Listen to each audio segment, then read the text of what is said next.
Nobody remembers when they appeared.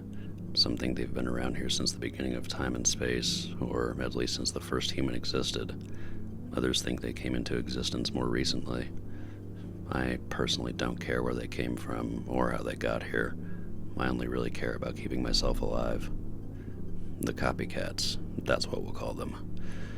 Most of the time, they look almost human, trying to copy the appearances of their last victims. I say almost because they often appear as tall as the streetlights, or have big bulging eyes and smiles with too many teeth. Some of them can speak too, sort of as a way to lure us out. In reality, most of them aren't really talking, just reusing things they hear before their victim dies. Their mouths never move when they speak, and they never move an inch when they do. But those who can speak don't sound human.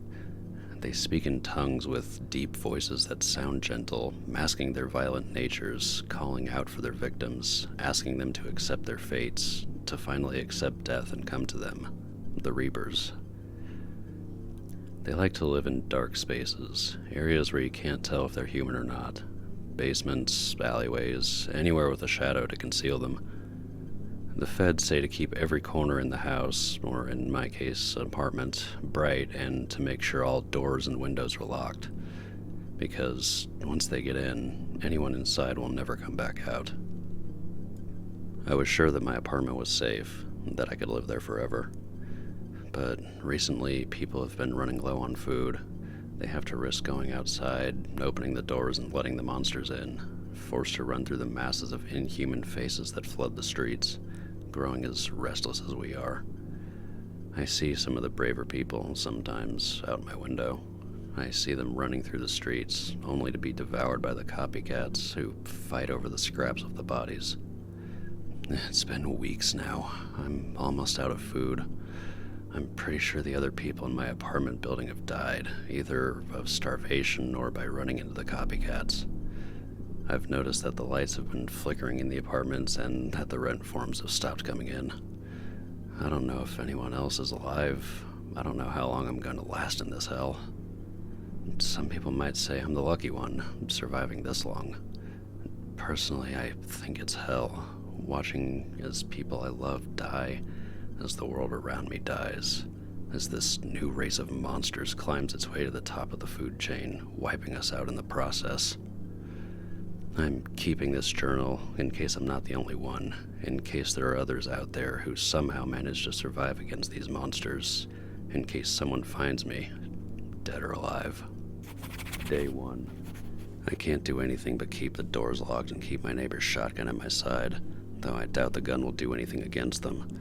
From what I remember from the news, the military tried to use tanks against them, barely making a dent in the copycats' numbers before being consumed by the freaks. I managed to get into a few apartments and snag some food, but I was almost caught by one of the monsters that got in during the food runs. They know I'm here now. Day 2. I saw one of my neighbors today, or I guess whatever saw them last. I remember she was a nice old woman with kind, caring eyes and always helped other tenants with groceries. The kind of neighbor who would show up at your door when you first move in with a plate of cookies in hand. Now she was different. Forced to become one of the worst disguises that I've ever seen a copycat use.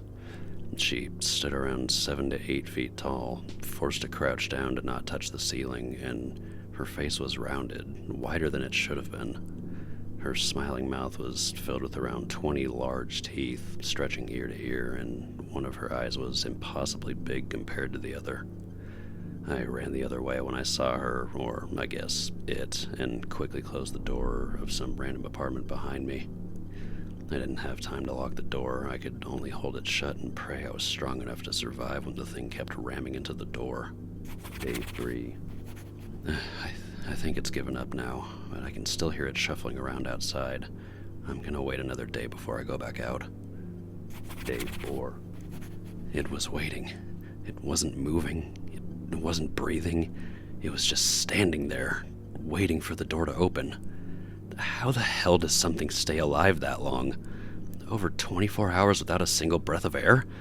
I guess I should count myself lucky that I was able to shut the door. Day 5.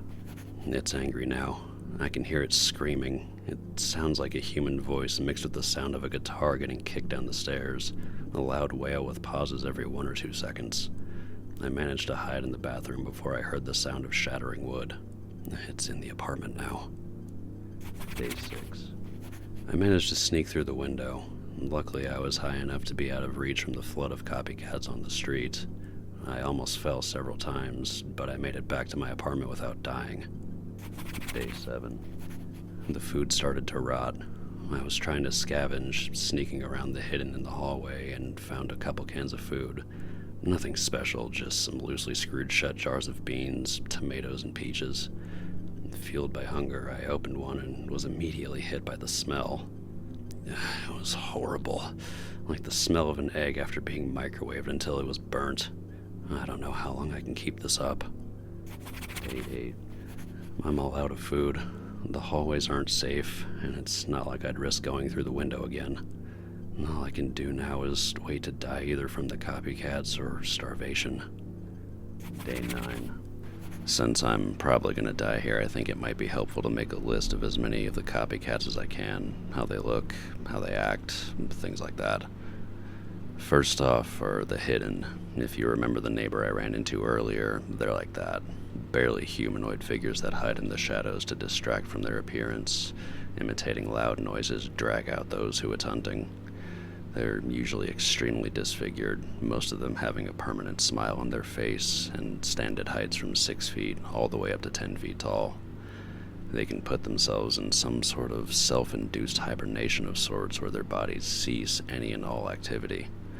This can last for an undeterminate amount of time. The longest I've seen this happen for was a day. I think they do this to trick their prey out of hiding. Next are the muttering. They look almost the same as the hidden, albeit smaller, only growing to around 7 feet max. They have noticeably less disfiguration, especially around their mouth, and don't hide in the shadows as much as the hidden do. Instead, they usually stand motionless, constantly repeating the words of their victims, waiting for someone to see them. If you see something standing and talking like this, and can't tell if it's a person or not, listen to what they're saying. Most of the time, a muttering's voice will change depending on what it's saying or screaming. Common things said by the muttering are, "Help me! It's sorry. Save me, said." Or they'll just stand there and scream for around 20 to 30 minutes. The third kind are what I like to call stalkers. They're some of the most dangerous of the copycats. They grow to around 6 feet tall and can go weeks without eating. They hide behind doors, completely still and motionless, and strike the moment the door opens. They have small round eyes on the sides of their heads, leaving room on the front of their bodies for a large mouth that stretches from the top of their head to stump at the end of their torso. They don't have legs and walk around on their hands when they need to. They don't even look human. Their skin looks like a skinned tomato, red and slimy. If you think you might be trapped by a stalker, I recommend finding anything long and sharp. It might take a few tries, but you should stab through the door until you hear it shriek. They normally run away after that. I'm getting tired. I might write some more in the morning. Day 10. One of them got in again. I think it crawled in from the window. I haven't seen anything like this. It's tall. It has to crawl to be able to fit in the apartment. Much bigger than the one disguised as my neighbor. It's talking, too. Not some random snippets or sentences, but full-fledged statements. Its skin is a dull gray, and its face like a skull. It's wearing what looks to be an old black curtain around it. I've heard about these in earlier days, mostly rumors, short stories writing about them. I thought they were fake, publicity stunts by people trying to become famous. But this is real. A behemoth of a monster staring me in the face. I can barely make out some of its words. Why do you wait here? Why do you try and survive knowing that we are around every corner? When you know that you are the only one left. been watching for so long? What is it that fuels you? Is it hope, fear, or something else? Some primal instinct? An urge to survive when you know there is nothing you can do to stop us, all of us, from finding a way out of this hell? You are never surviving. We've been watching you this whole time, studying you, copying you, learning from your actions. We have been keeping track of every move, ending one of our own to occasionally remind you of the hell you're in. You will never escape this. You will never survive this. Because eventually, when we run out of things to study about you, when we run out of things to copy, ways to scare and traumatize you, we will kill you.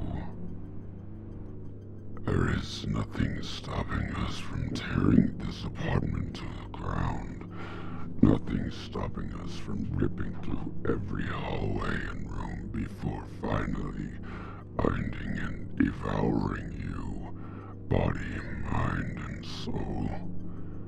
This is your prison. These halls are your cell, and we are your captors.